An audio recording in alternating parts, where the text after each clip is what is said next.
Now I'm just checking the time. It's 5:47, and we're going back to the pub. Oh, lovely! Hooray! Because, and here's the thing: whether you're doing dry January or not, you can still go to the pub because you can have a glass of fizzy pop, can't you? That's and true. a packet of crisps and that kind of thing. Yeah. Anyway, what drink have you selected, Suze? Well, I've gone with a very lovely alcohol-free IPA, which is a special edition from Beak. It's called No Leah, and it's got just New Zealand hops. So it's kind of a bit interesting with flavours of lime, white grape and passion fruit, but it's a pale ale and it's delicious, and it's only 0.5%. Matt's rolling his eyes, but it sounds... Yes, you were. It sounds very, very tasty to me, and I would go to your pub and order a few rounds of those. Yes. They sound great. Yes, pubs are still here in January. Please do come and drink, whether you're doing dry January or not. Exactly. Today's confession, first of the year, comes from someone who has signed their tale, the Fate Day Felon. The Fate Day Felon. Fate Day. Dear. It's a day of the fate, and they're a felon. Right. I'm just reading it out. No, good. Dear Father Mayo and the assembled choir of forgiveness, I come to you today with a burden so heavy, so shame-soaked, that even now I can hear the faint jingle of a tombola drum echoing through my conscience. It was the day of the summer fete. Fate. Right. Fate. Yeah. Not that Sorry. kind of fate. Okay, got it now. Not Good. F-A-T-E. Making perfect sense. Good. F-E circumflex. Circumflex. Yeah. Nice. T-E. Work. Nice. Yeah. A day meant to be filled with community spirit, homemade cakes of questionable density, and the distinct smell of damp bunting. I had volunteered, with the naivety of a fool, to run the local search and rescue charity stall. I should say naivete has got an E acute accent and an umlaut over the I. Wow. Excellent. So the Fate Day Felon Yes. is going crazy at this point with his circumflex. All the games were in place. Splat the Rat had been dusted off, and the tombola drum rolled out until I realised one small, catastrophic detail. I had no prizes. Panic set in. I scoured the house for anything that could pass as a, quotes, small but delightful prize. But all I found was a dusty candle and a pen that hadn't worked for decades. And then I saw them.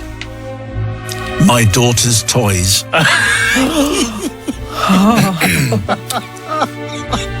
Innocently resting in her room, completely unaware they were about to become collateral damage in the name of the local fundraising effort. She was at school. I justified it to myself. She won't notice. She's got loads of them. It's for charity. So I grabbed them. Assorted electronic games, Tamagotchis, Polly Pocket, activity toys like sky dancers that flew when you pulled a string, except they didn't really. Oh. Doodle Bear, Beanie Babies, Slime, Pogs, and of course the Spice Girl dolls. Oh, those ones, yeah. All of them. Fast forward to the fate, the sun is shining. The queue for the stall was long, and I had begun to believe I might actually get away with it. Time for a well-earned cup of tea. I left the stall in capable hands, or so I thought. I left strict instructions that if my daughter showed up, not to let her play. Beaming with pride at my ingenuity, clearing the house of unwanted toys and helping a well-deserved charity, and sipping my drink, I heard a sound that still haunts me. Sprinting towards me at full speed, beaming with pride, my angelic child. "Look, Mummy," she shouted. Sounded as though she was in some kind of Christmas drama. Yeah, no, I like it, yeah. "I've got one of these like this at home. In fact, exactly like this, haven't I?" "Yes, I have Tamagotchi and Polly Pockets." She kept up the voice for a while. She was, wasn't she? Oh, she did. "I've got Beanie Babies Wow. and Slime and Spice Girl dolls. Isn't that amazing coincidence?" But that sky... Oh, you gave up at that point. Yeah. That sky dancer is exactly like mine. It even has a felt tip mark on its face, like mine. Well, Father Simon, there was no escape. There was no excuse, no hole in the ground big enough to swallow me. She walked to the stall and brandished one of her toy Furbies. "Isn't that a coincidence?" I said. My face was pale. My mouth was dry. But I could not admit the truth. I was committed to this deception. No backing down from me. Backing down is for losers. And so, Father Simon, Is it? Oh, right. Okay. Wow. I stand before you seeking forgiveness. Not for the heinous crime of stealing from my own child, it was for charity, but for pretending she still had a Furby like that at home and making up a search for it that evening. I looked everywhere. It'll turn up, no question. Here, have some chocolate and some sweets and crisps. Shall we watch cartoons?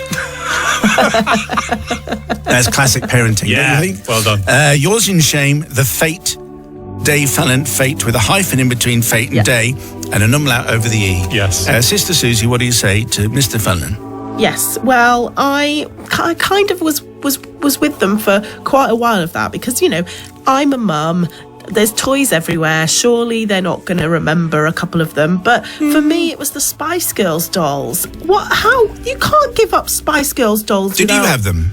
I had a Spice Girls doll. Yeah, I had a Jerry, and I had One of the other ones. One of the yeah, others. Ringo, Emma, was Emma it? and Jerry. George. Ringo. George was my favourite. But yeah, I just think you can't do that. And also just don't play along with it looking for it at home. You could have just been honest. Yes, the fake search party at the end, Yeah. I'm sure it's going to be around. It'll turn up. Yeah. You know have it's some not crisps. there. Yeah. Just distract straight away. Brother Matthew. Well, I mean, nobody really comes out too well out of it. I would have thought, I mean, it's not a great tombola prize to get second-hand toys. I'm not sure I'd be too happy with that. But then, you know, it was all for charity, wasn't it? And it feels to me, I'm just going to guess at this, that the daughter had too many toys, maybe too many. All the Tamagotchis and the bogs and whatever else, all of those. Too far too many of them. Yes, the bogs and pogs. Well, whatever. There is so many, in fact, that we've all forgotten. Slime, pogs, and the Spice Girls. The Spice Girls. new band. So for all of them, and she learned a great lesson about charity. And this time of year, isn't that what we're all thinking about? Probably No. not me. Anyway, so for all those reasons, and because it's New Year, let's forgive. Okay. Are you equally forgiving as Matt? Very unlikely, I suppose. Yeah. 61054. The first word is Simon. Just before the news, we heard a confession from the Fate Day felon who used his daughter's toys as prizes for the summer fete, but without asking her. In fact, lying consistently. Anyway, the people's verdict is in. What do we get? So Rachel in Wells says, forgiven. She barely noticed the toys had been taken, so no harm done. She probably had loads anyway, she didn't miss them. Emily in Bournemouth says, forgiven. I love this confession. Kids are more switched on than you think. I have to forgive, as I sneakily took a bunch of my 4-year-old's toys to the charity shop. They didn't notice. Phew. Right. And Phil in Audenshaw says, the irony of a fake search being carried out wasn't lost on me. He was manning a stall for search and rescue. Definitely not forgiven. Your confessions, please, will be very welcome. Send them to confessions@greatesthitsradio.co.uk. You can send your confessions, please, to confessions@greatesthitsradio.co.uk. New podcast with you on Friday. Meantime, we need something from the trolley. Otherwise, I won't be able to make it through this next confession. What do you got for us, Sister Suze? What have you got for us? Well, Matt's going to pull a face again because it's another 0.5%er. But I thought, you know, we'll just talk about the good alcoholic-free beers that are out there. This one's called Can You Kazoo? Okay. It's another alcohol-free pale ale, hazy pale ale. It's got some lovely hops. So it's got Citra, Idaho, and Nelson Sauvin in, which are very, very flavoursome. So even though there's no alcohol, it's still very tasty. There you go, Matt. There you go, yeah. Go to It's the- from Pretty Decent Beer Company, which I do quite like their name. Okay, well, support your local pub. And Yes. Please do. Yeah. maybe that'll Thank be you. one of the things that you choose to partake in. Thank you. So today's confession comes from Larry. I think I'll give this a PG with a hint of a 12. Father Simon, Sister Susie, Brother Matthew, and whoever else is there, all the most merciful members of the confessional team, I would like to seek forgiveness for a wicked deed that I've lived with for many years and feel the time is right to repent of my sins and get this albatross off my neck. You have an albatross on your neck? Round your neck. Round yes. your neck, Yeah, okay. yeah. Not on your back? No, it's round your neck's the thing, isn't it? Years ago, when I was living in London with my then fiancée, times were tough. She studying hard as a student and I working as a delivery driver. We found that in order to make ends meet, we would have to be very careful with our money, and no more so than when we made our weekly shop. Meals were meagre, and it was amazing that what my partner at the time could do with a packet of Bean Feast. Being a meat eater, I would close my eyes and pretend that I was enjoying the finest mint steak, but I wasn't. I was enjoying Bean Feast. I don't even know what Bean Feast is. It's a vegetarian thing. Oh, right, okay. Okay. I, being a male carnivore, had needs, Father Simon. Oh, goodness. And so, terrible, isn't it? And when the dreadful shopping day came round, I would force myself to join her in this painful chore. This was to ensure that at least a couple of my meals did not contain soya chunks or the cardboard early forms of vegetarian sausages before more palatable forms adorned our supermarket shelves. In order to get the shop done as soon as possible and avoid embarrassing situations in every aisle, when I was told that the smoked salmon was not in our weekly budget, and neither were the bumper multi-packs of crisps or luxury chocolate biscuits, we would go our separate ways and collect the various items on our list and maybe, just maybe, sneak in the odd naughty but nice purchase. So on this occasion, everything was normal. My partner headed for the infamous dried goods aisle, as well as the reduced section, whilst I loitered in the meat department, hankering for the forbidden steak. So with sausages in hand, I headed back to find my partner and spotted en route a really rather good deal on some lemon slices, the ones that my mother used to buy. And in that moment, I was transported back to those days as a boy. It had been a hard week, and so I thought, I deserve these treats. I will sweet talk her around. She won't be able to resist my charms. On looking around for her, I was surprised to see she'd already finished with her shop and was standing at the tills ready to load the shopping. With her back to me, I snuck up to her, prepared for the charm offensive, put my arms around her, whispering in her ear, "There you go, my darling. You deserve a little treat." And with that, I playfully slapped her on the behind. Of course. Oh, my goodness. And proceeded to throw the items in the trolley before she could object. It was at this point Yes. things went a little awry. Turning round and looking at me in abject horror was a woman who was clearly not my partner. There we go. The woman who I had hugged from behind and slapped her posterior was gawping with her mouth wide open and muttering a few words which weren't English. Yes, she was wearing a similar coloured coat and same kind of hair, but men are not good at the finer details. What?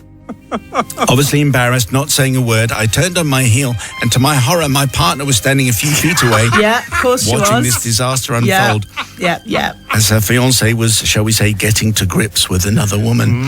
What did I do? Well, I did what any normal man would do, and I ran and hid in the egg section at the back of the store and let my partner deal with the fallout of my indiscretion. It is going to get worse. Is it?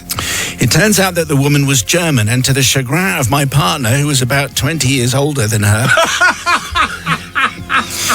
obviously my sweet nothings had landed on deaf ears, but my partner had to apologise to the lady and her husband as well, and then retrieve the goods from her trolley. I'm happy to say these days things are not so tough. I am able to afford steak, and I have left the green world of Bean Feast soya preparation behind, as well as leaving other behinds alone. Simon, I seek forgiveness. Not from my partner at the time, for although we are not together anymore, we are still in touch. And she likes to bring the story up to embarrass me amongst howls of laughter. And not from the lady, for I believe she enjoyed her impromptu encounter. Oh, really? What? But to her poor husband, Oh. obviously the third wheel in this, standing in line waiting to load his family shopping whilst this debacle unfolded. I think Goodness. you've just made things an awful lot You worse really there, did. Larry. Yeah. And I know quite which way Susie is going to go. Go ahead. Yeah, I'm not going to forgive Larry. I just feel like you just don't go touching people, really, in the I supermarket. thought it was his other half. Oh, well, even if it was your other half, maybe the supermarket isn't the place for it, I'm going to say. So I am firmly not forgiving Larry. Keep your hands to yourself. He thought he might get away with a lemon slice, but Yes. he paid a heavy price. I mean, if you are going to slap someone on the bum and offer them something naughty but nice, make sure it's someone that you're in a relationship with. Yeah. Yeah. That's my advice. Little life rule for shopping in a supermarket. But, I mean, you know, it was all fine in the end. A bit of a pity that she was 20 years older than your fiancé. And that relationship didn't last, but never mind, you know, because we all learned something about lemon slices and eggs. So, yeah, for all of those reasons, I'm going to forgive. Okay. And maybe also you could ask for forgiveness from the woman. Yeah, who- maybe her. Maybe. Yeah, And not just- definitely. Not just the, her husband. hands or whatever. Your verdict, please, for Larry. 61054. First word is Simon. But just before the news, we had a controversial confession from Larry about a supermarket trip and him thinking that the woman in the queue was his other half. And so he embraced her and patted her. It turned out to be a woman who was 20 years older, and it didn't all end well for anyone at all. Here's the people's verdict. Danielle in Ipswich says, I don't see how anyone can forgive this. Anytime I see any public displays of affection out and about, I find it incredibly gross, let alone hitting the behind of the wrong lady. But Adam from Lichfield says it's forgiven. I'm sure the German lady's telling a similar story about how a silly person in Britain slapped her bottom, mistaking her for someone else. But Harriet says not forgiven. What a charmer Larry is, completely missing the fine detail of a 20-year age difference between the poor woman and his partner is one thing, but moaning about the meals made for him is another. Worst of all, the feeling that neither of the women involved are worthy of an apology. Yes. Not forgiven. Yes, I think so. Thank you very much indeed for the verdicts. Thank you for the confessions. You can send yours to confessions@greatesthitsradio.co.uk. Faith, we need a little bit of a rather wonderful drink, I think, just to get me ready for this confession. Susie's actually in the studio. She's brought the trolley. I am. And the drinks with her. What are you offering today? Well, again, Matt might roll his eyes, but it's another alcohol-free one. Nice. This is a pale ale again. This is on tap in the pub at the moment. So normally we have it in cans behind the bar because if people want an alcohol-free beer, we get it out of the fridge. But it's on tap at the moment because, you know, it's Clear Head. Yes. Bristol Beer Factory. Yes. Citrus and Mosaic hops. Very, very tasty. And I think this is the first one I tried that I was like, that. Oh, really? You don't notice well, that it there doesn't you go. taste like alcohol-free beer. So, yeah. Yes. Sounds like the perfect thing to go into the pub and order. How much would that cost me? I don't know. Okay. That's helpful. It's not, but Good, not, yes. whatever it is, It's not perfect. enough. Yeah. It's perfect value. Yes. Very good value. Today's rather showbiz confession comes from Ridders. RIDDERS. Ridders. Ridders. Dear Simon, Matt, Holly, Susie, anyone else in the team, I kindly ask your forgiveness. You can call me Ridders. That's what it says. Okay. You'll see why in 1 second. I have worked in the film industry for over 40 years. Wow. And I have done more than 50 films, mostly as a prop maker. I may qualify for a lifetime award of unappreciated service to the film industry, along with many other back-of-house colleagues. However, during the filming of Ridley Scott's film Exodus, in 2013, starring Christian Bale implausibly as Moses, Oh, yes, I remember. Yeah. I oversaw the making of the chariots and also standby for the locations. And after filming in Almeria, which I believe is in southeastern Spain. Correct. Yes, it is. Almeria. Yes. Almeria. Almeria. Yeah. Almeria. Have you been there? Yes, Almeria is gorgeous. Yes, lovely. It's a lovely place. Yeah. Anyway, we were filming there for 8 weeks. We were put on a chartered plane to Fuerteventura for the remaining of the location shoots. However, the word had got out and we were met by an awful lot of photographers. A few of them were running in front of me, to my surprise. And the next day I found out that they thought I was Ridley Scott. That's why you're calling me Ridders. Okay. Somewhat shocked, as I am 6'4" and 53 years old, whilst Ridley was 70 and 5'8". So that's not really complimentary, is it? No, it's not. To Ridders. However, we both have white hair. And maybe there you go. that was enough of a likeness for a police lineup on a Spanish island. What would that be called? What would you call a police lineup in Spanish? A police lineup? I don't know. I literally don't know. Línea de sospechos. Let's say that. Okay, Let's say that. that's very good. Yeah. The rest of the crew found this hilarious. From then on, I was called Ridders over the radio all the time when on set. I was slightly concerned that I would be called to Video Village to explain myself. This was a mobile army radio truck containing all the monitors for watching the scenes. This banter, and that's where Sir Ridley himself was sitting. The banter continued pretty well daily. Ridley was on Channel 1, I was on Channel 7, but other departments were all joining in, calling me Ridders. I was sure I would be discovered, and then it would be off with his head. Sir Ridley, I mean, metaphorically speaking. Of course. Yeah, Yes, yeah. no. This isn't Gladiators, you know. Yeah. I mean, that was Gladiators, but this isn't Gladiators. Sir Ridley, as you know, is famous for his extraordinary speed as a filmmaker. He has 3 or 4 projects in development at one time.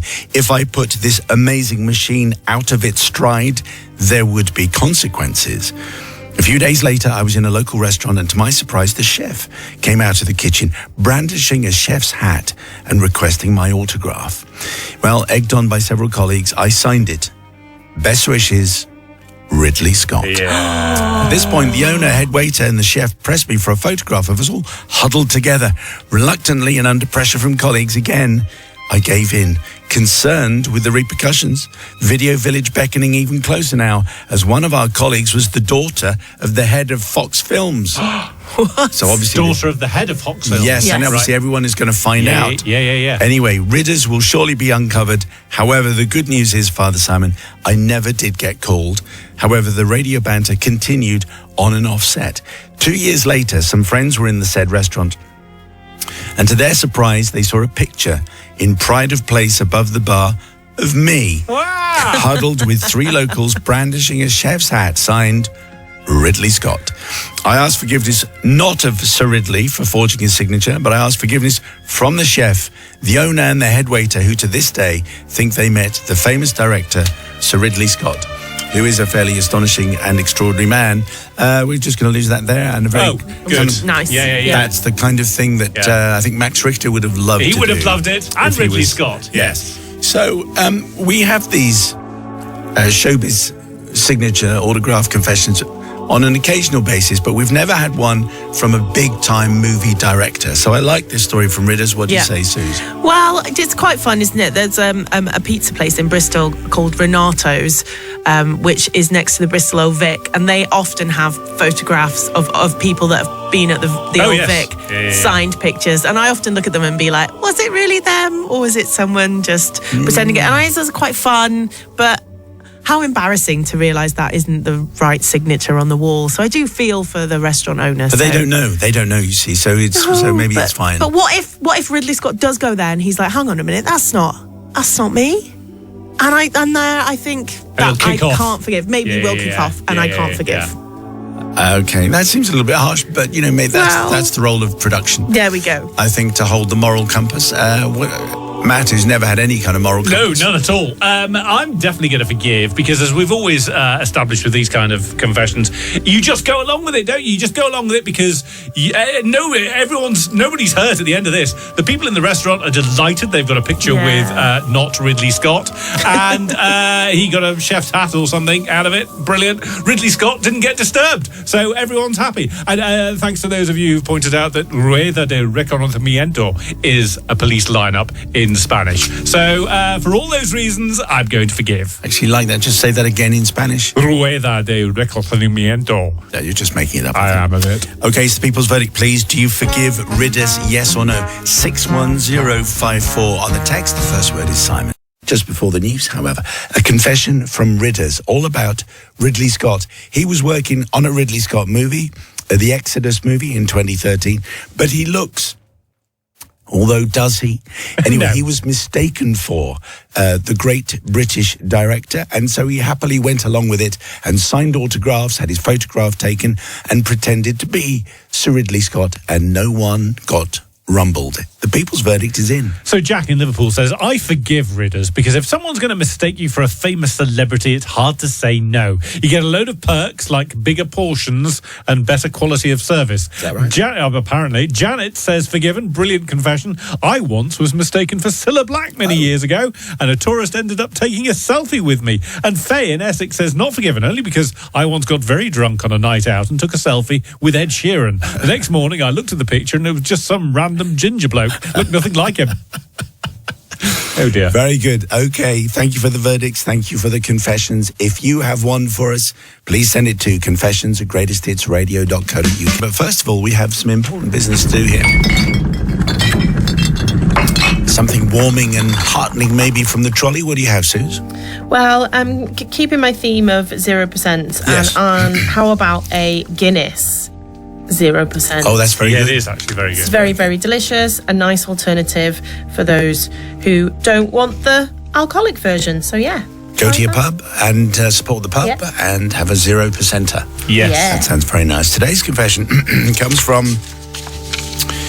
What was I going to call him? Danny. I was going to call Let's him call Danny. Danny. Yeah, I right. think it was Andrew. Andrew. Right, think we're it going to go was- back Andrew then. Okay. I think it was Andrew. But we can go Danny. No, well, let's No, call him apparently it's Andrew. Well, he's Andrew. His mates call him Danny. They do, Yeah. don't they? Yeah. We will call him Andrew then. Father Simon and the Holy Collective, this story harks back to 2017, my 10th wedding anniversary. With my beautiful wife, Laura, I wanted to whisk her away for the weekend to a 5-star hotel and spa, and decided upon the Deluxe Grand La-Di-Da Hotel in Hertfordshire, a well-known plush establishment, a new venue to us, and not cheap at that. Obviously, I've changed the name. Yes. I like La-Di-Da. Yeah. Nice. Upon arrival in my battered Vauxhall Astra, I pulled into the car park and had a choice of where to park. Either next to the Ferraris, the Porsches, or the Aston Martins. And it was at this point I began to appreciate just how posh our retreat was, and that we both might need to put on a few airs and graces, as the clientele we'll be brushing shoulders with could be of a certain wealth and importance. We unpacked the car and made our way to the reception, where we were greeted by a friendly lady who began to check us in. I gave her my name and she located my booking. She looked up and said, welcome back, Andrew. And congratulations to you both on your anniversary. Well, you can imagine the look on my face, having never been there before, but also my wife, so she looked slightly more surprised and suspicious than I did. Not having the nerve to own up that this was my first visit, I continued politely. She proceeded to inform us that, as it was a special weekend for both of us, and that we'd clearly been there before, that she had upgraded us to one of their suites. Excellent. Wow. I thanked her and she said that Christophe would take our bags and escort us up to our room. My wife was very pleased with this news. Not Christophe, the upgrade, you understand. As it turned out, Christophe was extremely helpful, and in a beautiful French accent said, Mr. and Mrs. Bacon, welcome to the Deluxe Grand La-Di-Da here in Hertfordshire. Excellent. Follow me and I will escort you to your room, or should I say suite. As we followed him to the lift, convinced that he was an outrageously French man, He was. he was enlightening us both on the history of the old house and how nice our room was.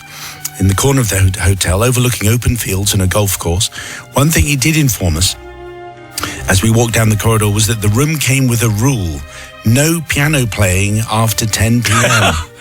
Well, that kind of hotel. Yes, then. my wife and I laughed along. We arrived at the door and we followed Christophe inside, only to be greeted with a room bigger than the whole square footage of our house, and standing in the corner, a full grand piano. He had not been lying. He then began to show us around, pointing out the fully stocked fridge, separate living room, huge TV, 4-poster bed, his and hers sinks, a walk-in shower, standalone bath, and the view he'd mentioned earlier. There was also a bottle of champagne on the table with a plate of fruit and written in chocolate, because that's what you need. It always has to be written in chocolate. Congratulations, Mr. and Mrs. Bacon. All of that in chocolate. Wow. That's in chocolate. That's a lot of chocolate. That's, Nice. I mean, congrats. That's a lot of letters. Yes. I will now Clearly need to is confess that it was during the first minute of the suite tour that I'd switched off slightly, as I was overcome with a fear that was born out of all the movies and TV programs I'd seen in the past, where you tip the concierge on their way out in what can be seen as a slightly awkward moment for everybody. Now, this was a very posh hotel where the rich and famous have stayed, and the staff are, I expect, looking for large tips to go with their wonderful friendly service. However, I was expecting the standard room that I'd booked and not what seemed like a whole floor. I'd not factored this in at all, so this is where I need to apologize to Christophe, as when he'd finished and just hovered by the door the way they do, I reached into my pocket and handed him the contents of my pocket. One 50-pence piece, Good. Nice. 2 5p coins, and for some reason, an old French franc Why not? worth nothing. So he looked at his hand, did Christophe, very politely thanked me, turned on his way and left. I could feel myself burning up with embarrassment, and my wife was wondering what I'd done. I could not get it out of my head that he was probably used to receiving paper money and not a pocket full of change. And for the rest of the weekend, we had to pass Christophe often. I'd nod to him and he'd nod back. To this day, I still think about what he thought of me. My 50-pence coin, my 2 5-pence coins, and my old French franc. Had there been an old ATM on site, I would have made it up to him, but unfortunately there wasn't. I hope I can be forgiven, as I'd never been to a hotel like this before or since. Well, I think the thing is, we've probably all been in those kind of circumstances. Do you tip? Yeah. Would you Yeah. have tipped? Yeah. I don't know. So you give what you've got? I suppose it could have been an old bit of Lego, so it could have been worse. But what do you say, Sister Susie, to Andrew, known as Danny? Andrew, known as Danny to his friends, I'm kind of with him on this. I'm like, I don't carry cash really anymore. Because you're like the Queen. Because Right. I am Yes. like the Queen, and you I are, yeah. would have been stuck. He would have got some fluff out of my pocket, probably a tissue or a toddler toy. So he's doing better out of Andrew's pocket than he is out of mine. But I was going to say, and he kind of tickled on it in the end, that he could have gone to an ATM if he's passed him that many times over the weekend. Surely there was time just to get back in the car, nip out, get a note, and give it to Crystal. Oh, do you think? Oh, okay, interesting. But I'm going to forgive him. He wouldn't for want the feeling contents of my kind. pocket, that's absolutely No. sure. Nice tissues, thank you very much indeed. Brother Matthew, what do you say? I'm going to forgive because we've all been in these awful, awkward situations where you've got to find out about the tip, how much is okay, how much you expect. I remember having this problem in America with the guy who takes my car, and I challenged. I said, "How much do people normally tip you?" "Oh, it's entirely up to you, sir." And I'm, That's not very an helpful. answer. I don't know what to give you. So you got 60p and a franc. That'll do. And Christoph very happy with that. My instinct. So I'm definitely going to forgive. I mean, francs are so useful, aren't they? They are now. Useful to Yeah, have yeah. to tip when you need. Okay, people's verdict, please, for Andrew, known as Danny, 61054. First word is Simon. Just before the news, we had a confession from Andy, also known as Danny, who was tipping in a posh hotel, and he was consumed with embarrassment because of the contents of his pocket, which was basically fluff, an old franc, and a zoo animal from his kids' play chest. Anyway, what do we get? What does the people's verdict say? Well, absolutely forgiven, says Jojo. I've never understood tipping culture. The pay should be good enough. You don't have to worry about relying true. on the customers to make up the shortfall. I don't get paid extra for having a good day at the office. Patricia in Worthing also says forgiven, as Susie says. Who carries cash anymore? If it had been me, I could have only given him a stick of gum and a tissue. That's a very nice thing. And Jane in Ripon says, of course, not forgiven. Andrew clearly had no intention of tipping, no matter how small. And an old franc? How old are your trousers? Great show, by the way. Your confessions, please, to confessions@greatesthitsradio.co.uk.